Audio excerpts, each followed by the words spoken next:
Необычный автобус курсирует по улицам Якутска. Помимо объявления остановок и предупреждения о мошенниках, в нем звучат стихи. На поэтическом автобусе прокатился наш корреспондент Юрий Осипов.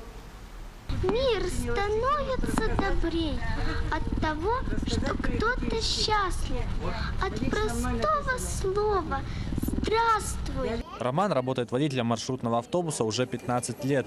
На тройку пересел пару месяцев назад. И впервые столкнулся с таким необычным явлением. Тем не менее, признается, нововведение пришлось ему по душе. Мне нравится, я еще немного поезжу, наверное, все выучу, даже на якутском языке. Интересно, просто люди тоже удивляются и в основном и слушают с уважением, конечно. В автобусе звучат 8 стихотворений, 4 в одну сторону до конечной и столько же в обратную. Это самые разные произведения, как на русском, так и на якутском языках. Стихотворения в необычном автобусе забиты в маршрутизатор, и наряду с объявлением остановок и объявлениями о мошенниках они звучат после определенных остановок.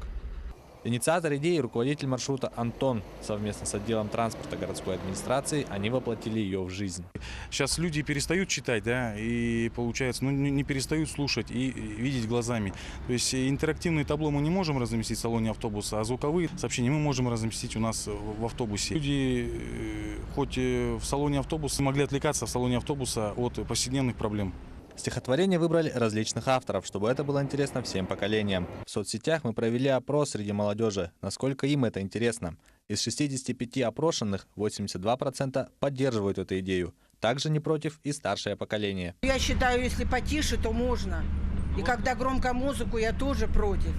А стихи и мелодия, наверное, если это положено, если это применено, то можно слушать, но только чтобы не резало слух. Вдохновленная таким начинанием, пассажирка автобуса даже поделилась с нами собственным стихотворением. Сильнее крепчает мороз, я покрепче прижму рукавицы от мороза краснеющий нос.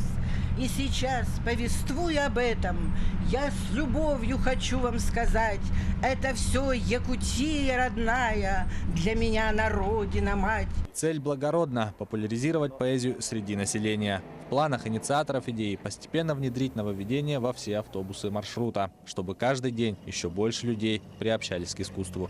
Юрий Осипов, Семен Семенов, Якутск.